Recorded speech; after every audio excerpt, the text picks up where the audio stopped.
Is Clyde Drexler as good as Michael Jordan?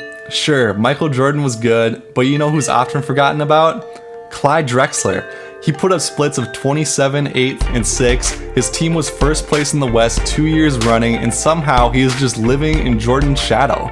The 10-time All-Star came up second in MVP voting only to Jordan in 1992, and he led the Portland Trail Blazers to a franchise record 63-19 the year prior. So I ask you again, is Clyde Drexler as good as Michael Jordan? Yeah! Of course not. What? But this was the way people actually talked in 1992. The story is yet to be written. Jordan didn't have 6 championships, they hadn't yet met in the playoffs, and the Jordan rules dropped the same year, leading to criticism from the media. Over and over again, this narrative was repeated, and do you want to know what Michael Jordan thought of it? If you've seen The Last Dance, you probably know. Jordan was seeing red, and he was about to end this man's whole career. Here are the stories and the numbers to prove it.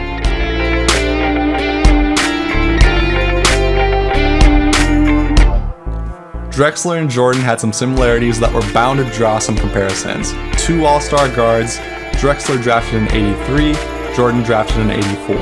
From 1990 through 1992, Drexler's Blazers were first in the West, and Jordan's Bulls were first in the East. Well, these comparisons were repeated and repeated at the time, which only made Jordan's fire grow and grow.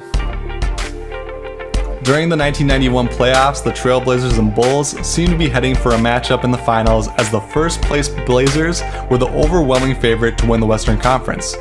But that year, Magic Johnson, prior to making a shocking announcement and retiring, had other ideas. 1992 was the year, and Jordan had this one marked on his calendar. Jordan won the regular season MVP, but will Drexler be the finals MVP? Who is the best player in the league? We certainly can't rule out Drexler. Is this Drexler's time to shine? Jordan was sick of it, and he was coming for blood like Uma Thurman in Kill Bill. Jordan was a player that was already great, but rose to where he is now through challenges, and the media just gave him one. In the 1992 finals between the Blazers and the Bulls, Danny Ainge recalls something dark going on with Jordan. Here's how he remembers it. It was as if Jordan had a terrible personal vendetta against Drexler. If it was not personal, it most certainly looked that way.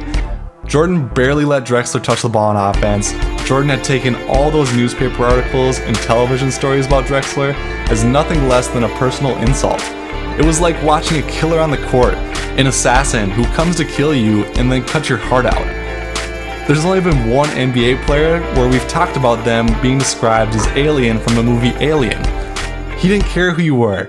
Things were going to be over before you knew it, and he was going to come for you again and again and again. One of the major differentiators between the two players was thought to be three-point shooting.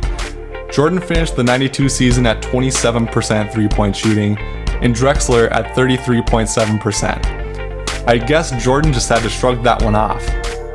He detailed Drexler was a better three-point shooter than he, quote, chose to be.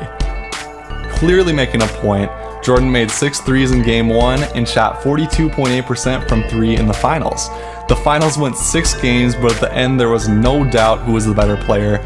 Jordan finished the finals averaging 35.8 points, 11 more than Drexler, while shooting 52.6%, about 12% higher than Drexler. This propelled the Bulls to their second championship. That same summer, Jordan continued to berate Drexler on the 1992 Dream Team. "Didn't I just kick your ass? Anything here look a little familiar? Think you can stop me this time, Clyde?" The coaches had to tell Jordan to back off, which ended up being not an unfamiliar discussion to Jordan.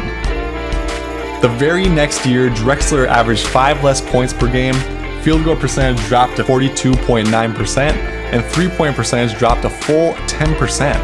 Some think Jordan rerouted Drexler's whole career. He never again came back to be the same as he was in the 1991-1992 season. Throughout Jordan's regular season career, he averaged 34.8 points when he went against Drexler, and when he retired, he averaged more points against the Blazers than any other franchise. Jordan's competitiveness was no secret in the league. The Last Dance allowed a new audience to see it for the very first time. Check out these other videos to see Jordan's win-at-all-cost mentality, and be sure to subscribe to the channel, or I'm gonna tell Michael Jordan you just insulted his three-point shot.